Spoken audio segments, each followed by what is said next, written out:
सबसे प्यारी है, माँ तू जग में न्यारी है। माँ तू सबसे प्यारी है, माँ तू जग में न्यारी है। अपने आंचल में रखना, अपने आंचल में रखना, हमें वरदानों से भरना। माँ तू सबसे प्यारी है, माँ तू जग में न्यारी है। माँ तू सबसे प्यारी है, माँ तू जग में न्यारी है। पिता, पुत्र और पवित्र आत्मा के नाम पर आमीन। आप सबों को जय यीशु। मेरे पास एक सवाल आया है, आज उस सवाल का उत्तर देना चाहूंगा। किसी भाई ने मुझे न्यायकर्ताओं का ग्रंथ उसके अध्याय 19 वाक्य 29 को डाल करके दिया। इसका अर्थ थोड़ा समझाइए। जजेस चैप्टर 19 वर्स 29। मैं उस पाठ को थोड़ा पढ़ना चाहूंगा, उस भाग को थोड़ा पढ़ना चाहूंगा।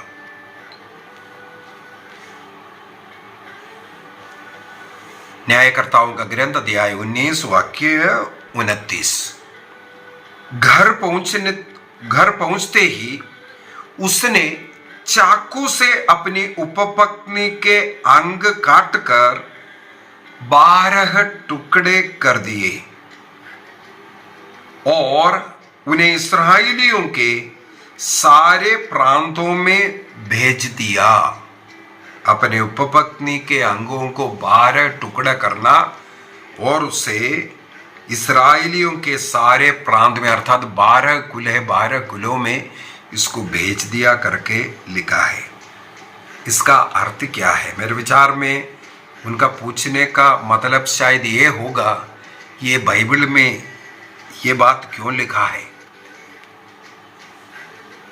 इस प्रकार का जो कार्य है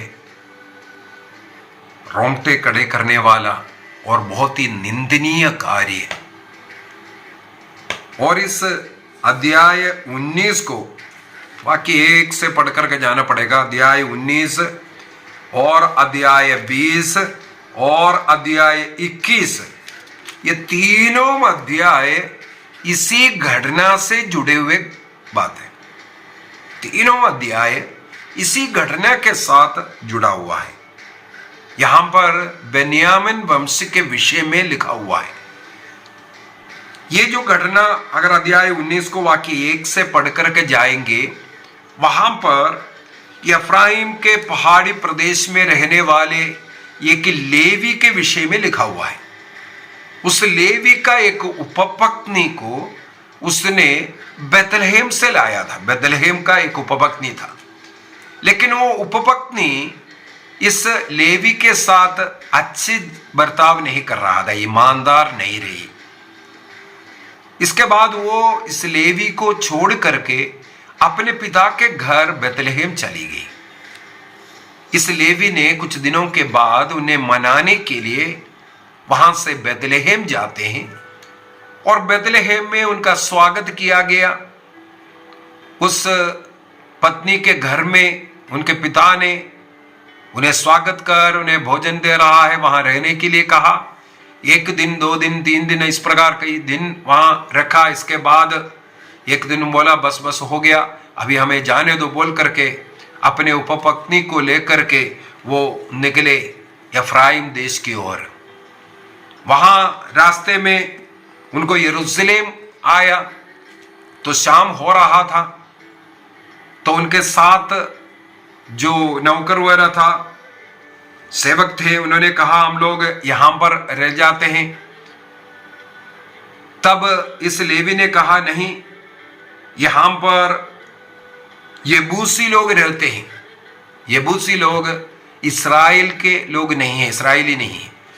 इसी वजह से इस लेवी ने कहा नहीं नहीं, हम लोग यहाँ यबूसियों के यहाँ नहीं रहेंगे, हम थोड़ा सा और आगे जाते हैं, गिबेया या रामा पहुंचने दो, वहां जाकर के हमारे लोग हैं, इजराइली लोग हैं, उनके वहां रहेंगे।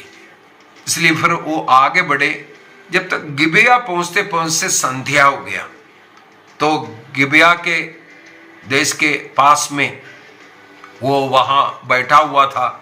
तब वहां से खेत से आने वाले एक बुजुर्ग व्यक्ति उनको देख करके उनसे बातें किया, तुम लोग यहाँ क्यों हैं, कौन है, क्या है।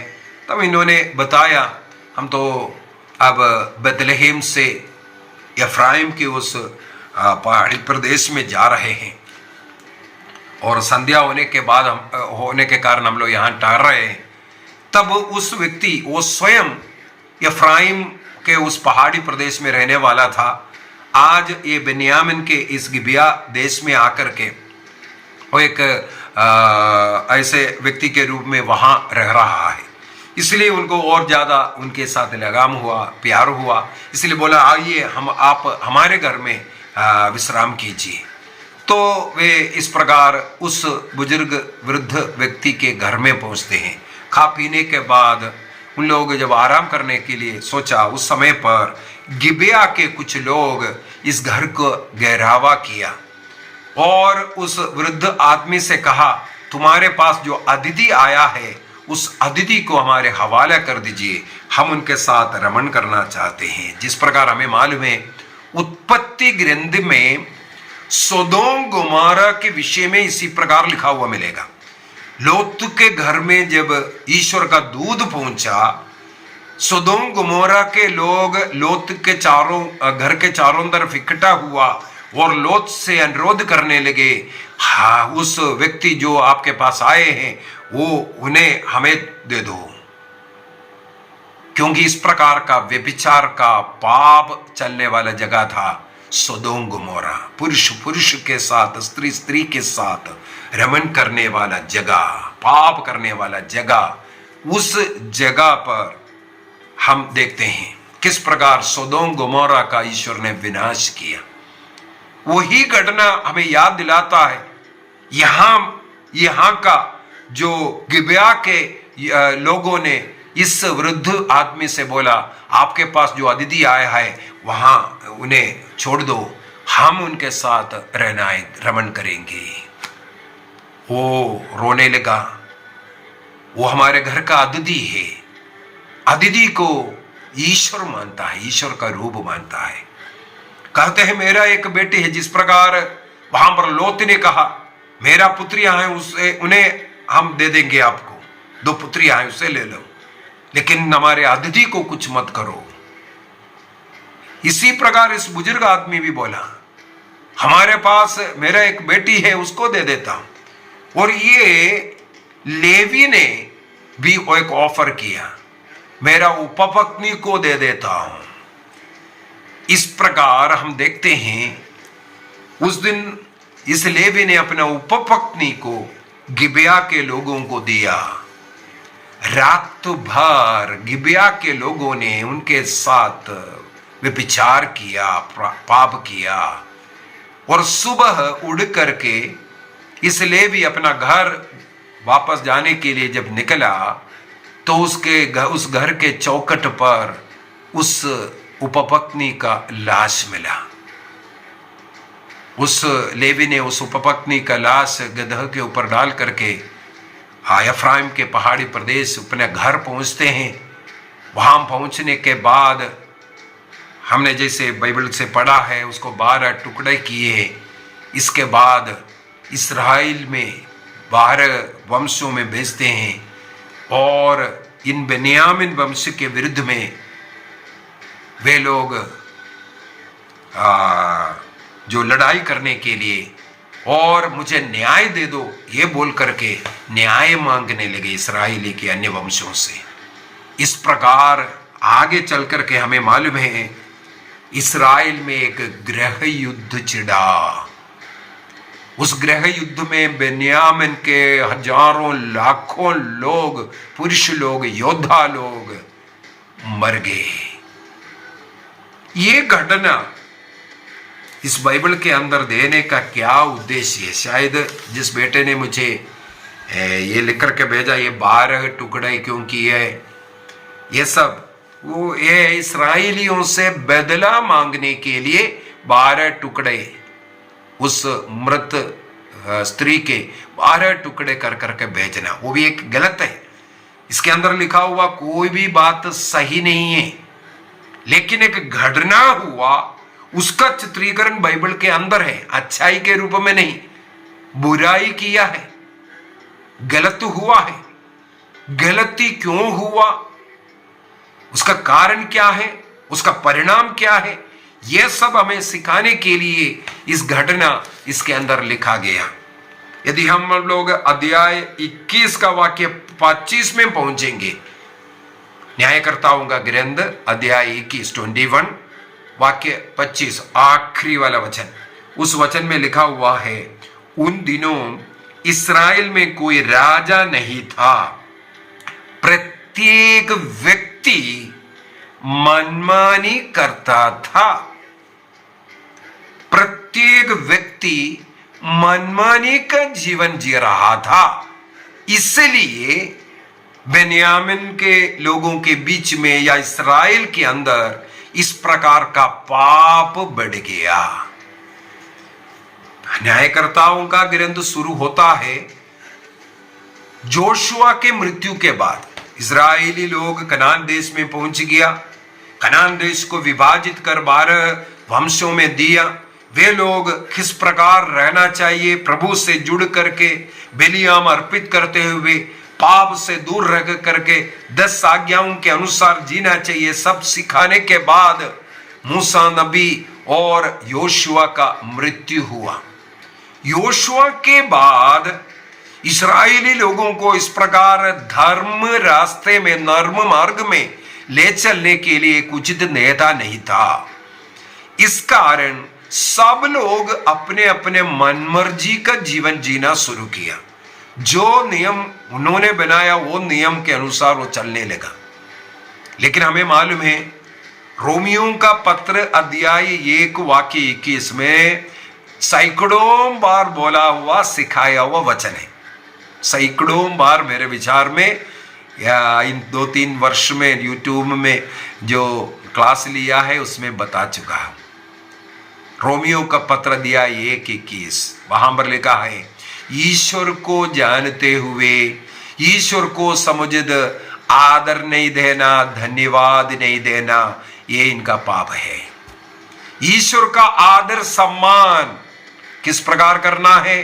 प्रार्थना भक्ति के द्वारा, भजन सुन करके, ईश्वर से जुड़ करके, ईश्वर ने जो कलीसिया बनाए उस कलीसिया के साथ ईमानदारी से जुड़ करके हमें ईश्वर को धन्यवाद देते रहना है, उनका आदर करते रहना है। अभी धन्यवाद का मतलब धन्यवाद देता है बेली अर्पित करते हुए। बेली माने यूकरिस्ती या बेली, मिस्सा, बलिदान। ये लोग प्रार्थना नहीं करते और यूकरिस्ती बलिदान अर्पित नहीं कर रहा है। ईश्वर को जान रहा है, ईश्वर ने बोला है हर इतवार को चर्च में जाना है, ईश्वर का नियम है, और मेरी स्मृति में यह किया करो, मिस्सा बलिदान में रोज भाग लेना, ईश्वर का नियम है और आदिम कलीसिया करते आ रहा है।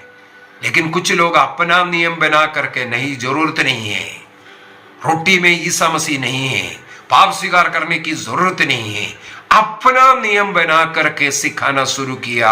लोग इस प्रकार ईश्वर के मार्ग से भटकने लगे। इसके बाद वाक्य 26 में लिखा है, तब ईश्वर ने उनके घृणित वासनाओं का शिकार होने छोड़ दिया। रोमियो का पत्र दिया 1 वाक्य 24 से 26 तक पढ़ते जाइए। जब मनुष्य ने ईश्वर को छोड़ा, ईश्वर का नियम को छोड़ा, अपना नियम बनाया, तब ईश्वर ने उनके नियम पर छोड़ दिया, उनके नियम पर छोड़ दिया। मेरा नियम तो इन लोग नहीं मान रहा है, तुम अपने नियम में चलते रहो। वहां पर उनके अंदर घृणित वासना आने लगी। नशा करना, पुरुष पुरुष के साथ, स्त्री स्त्री के साथ व्यभिचार का पाप, धन को लूटना, हत्या करना, यह सब कब हुआ? जब मनुष्य ईश्वर को छोड़ा। मनुष्य जब ईश्वर को छोड़ा, घृणित वासना मनुष्य में आया। यही तो यहां पर लिखा हुआ है। इस्राएली लोग जब सत्य ईश्वर को, ईश्वर का नियम को छोड़कर अपने नियम पर, अपने रास्ते पर चलने लगा, ईश्वर का फॉलोवर नहीं मनुष्य का फॉलोवर बन गया, तब उनके बीच में नशा, व्यभिचार, लड़ाई झगड़ा सब आया। ईश्वर को त्यागना इनके लिए कितना कठोर हुआ, इनके जीवन को किस प्रकार नष्ट करता है, ये बताने के लिए न्यायकर्ताओं का ग्रंथ अध्याय 19 से लेकर के अध्याय 21 तक हम पढ़ सकता है। किस प्रकार इस्राएली लोग सही मार्गदर्शन दिखाने वाला नहीं, सत्य कलीसिया से जुड़ करके नहीं जी रहा है, गलत मार्गदर्शन में जा रहा है, इसका और बिगड़ रहा है, वही बता रहा है। ये कहानी हमें यही समझाता है, ईश्वर ने जो कलीसिया दिया उस कलीसिया से जुड़ करके उसके अधीन रहो, नंबर 1। नंबर 2, जो अगुआ लोग हैं मनुष्य को सही रास्ता दिखाने वाला होना चाहिए, चाहे वो राजा हो, चाहे अधिकारी हो, चाहे चर्च के अधिकारी क्यों ना हो, चाहे हमारे देश के अधिकारी क्यों ना हो, वो धार्मिक व्यक्ति धर्म मार्ग पर लोगों को लेके जाने वाला, लोगों के बीच में फूट डालने वाला नहीं, ऊंच नीच का ये दिखाने वाला नहीं, सबों के, ईश्वर के नजर में सब लोग एक बराबर हैं, उस समत्व को दिखाने वाला हमें नेता की जरूरत है। इसकी कमी के कारण यहां पर हम लोग ये पढ़ते हैं। इसका मतलब संक्षिप्त में हम लोग ये बोल सकता है, इस्राएल की जीवन में ये घटना एक इतिहास है, इतिहास में लिखा है। ये घटना को बाइबल के अंदर दिखाने का मतलब है ये इतिहास में लिखा हुआ है। किस प्रकार ईश्वर से लोग दूर हुआ, उस कारण वहां पाप बढ़ गया, इसको भी ये बताता है। और एक सशक्त नेता का जो धर्म मार्ग पर सब लोगों को एक साथ लेकर के जा सकता है, सही मार्ग दिखाने वाला नेता की कमी को यहां पर दिखाता है। हम लोग इसलिए बार बार कहते हैं, कैथोलिक कलीसिया में एक अगुआ संत पापा के अधीन, पूरे दुनिया में एक अगुआ के अधीन में रहता है। जैसे ईसा मसीह ने प्रार्थना किया, पिता जैसे हम एक है, मैं पिता में हूं, पिता मुझ में हूं, उसी प्रकार वे सबके सब एक हो जाएं। योहन का सुसमाचार उसके अध्याय 17 वाक्य 20-21 को अगर पढ़ेंगे, वहां पर हम लोगों को यही पढ़ने के लिए मिलता है। जॉन चैप्टर 17 वर्स 20-21, मैं न केवल उनके लिए विनती करता हूं बल्कि उनके लिए भी जो उनकी शिक्षा सुनकर मुझ में विश्वास करेंगे, सबके सब एक हो जाए। पिता जिस तरह तू मुझ में है और मैं तुझ में, उसी तरह वे भी हम में एक हो जाए, जिससे संसार ये विश्वास कर सके कि तूने मुझे भेजा है। क्रिश्चियनिटी दुनिया समझने के लिए सब लोगों को एक बनने की जरूरत है। 40,000 गुटों में अपना अपना कलीसिया बनने से लोग ईसा मसीह को नहीं जान पाएगा। इसलिए क्रिश्चियनिटी के ऊपर आक्रमण चल रहा है, इसलिए बार बार जेल जाना पड़ रहा है, इसलिए लोगों का हत्या हो रहा है, क्योंकि हमारे अंदर शैतान घुसा हुआ है, शैतान हमें बिगाड़ रहा है। कलीसिया जब तक एक नहीं, पवित्र आत्मा से संचालित कलीसिया, जो कलीसिया पवित्र आत्मा है, वो पवित्र कलीसिया इस प्रकार टूटेंगे नहीं, एक बन जाएंगे। कुर्सी नहीं चाहिए, स्थानमान सम्मान नहीं चाहिए, एक कलीसिया, मसीह के कलीसिया में एक होना है। ये बात हमें ये घटना सिखाते हैं। इसलिए आइए अपनी आंखें बंद करें, प्रभु से प्रार्थना करें। जिस प्रकार गिबया की घटना हमें सिखाते हैं, ईश्वर को लोग छोड़ गएगा, प्रार्थना भक्ति जहां घट गया वहां दुर्घटना भी घटेगा। हमारे घर में प्रार्थना, भक्ति और 7 संस्कार है, संस्कार के अनुसार जीवन नहीं जीते हैं, हमारे बीच में भी फूट आएगा, पाप उत्पन्न होगा, शैतान हमारे घर को नष्ट कर देगा। समर्पित कीजिए और निर्णय कीजिए, परिवार एक साथ बैठकर रोज 1 घंटे का पारिवारिक प्रार्थना करेंगे। पारिवारिक प्रार्थना एवं धर्म शिक्षा पुस्तकों को इस्तेमाल कीजिए। उसमें परिवार मिलकर के प्रार्थना कैसे करना है लिखा है। उन प्रार्थना कलीसिया की प्रार्थना है। उस प्रार्थना करते वक्त आपके घर को आशीष मिलेगा। वो 1 घंटे का प्रार्थना है जिसके अंदर पारिवारिक प्रार्थना और रोसरी प्रार्थना सब कुछ है, सब कुछ उसमें लिखा हुआ है। पारिवारिक प्रार्थना एवं धर्म शिक्षा वो किताब मंगाइए। आपका घर में सबके हाथ में वो किताब रखिए और किताब के अनुसार रोज प्रार्थना करने का निर्णय करें। आप अपने घर को बचा सकता है। उस विश्वास में बढ़ने के लिए जितनी बातें जरूरत है वो उस किताब में आपको मिलेगा। हर हाथ में एक एक किताब पहुंचाने का आप प्रयत्न करेंगे। मेरे परिवार मिलकर के रोज प्रार्थना करेंगे और दूसरों को भी ये प्रार्थना सिखाएंगे, मदद करेंगे। निर्णय कीजिए, हमारे घर इस गिबया या बेन्यामीन वंश में जो पाप बढ़ा है उस प्रकार ना बढ़े। अंधविश्वास में, अविश्वास में हमारा बच्चा नष्ट ना हो, नशे में हमारा बच्चा नष्ट ना हो, गलत दोस्तियों में हमारा बच्चा नष्ट ना हो। इसके लिए घर को एकजुट होकर के प्रार्थना करने की जरूरत है। आप ज्यादा धन मत इकट्ठा कीजिए, धन कमाने का ज्यादा प्रयास मत कीजिए। आप यीशु को कमाइए। यदि यीशु आपके साथ है, आपके घर में सब कुछ मिलेगा। सबसे पहले यीशु को रखिए घर में। उसके लिए आपको रोज 1 घंटे का पारिवारिक प्रार्थना धर्म शिक्षा ग्रंथ का उस किताब से वो प्रार्थना करने का निर्णय कीजिए। परिवार के लिए, परिवार एक साथ बैठकर प्रार्थना करने के लिए किताब बना हुआ है। जो घर उसके अनुसार प्रार्थना करेंगे उस घर के निकट भी शैतान नहीं आएगा।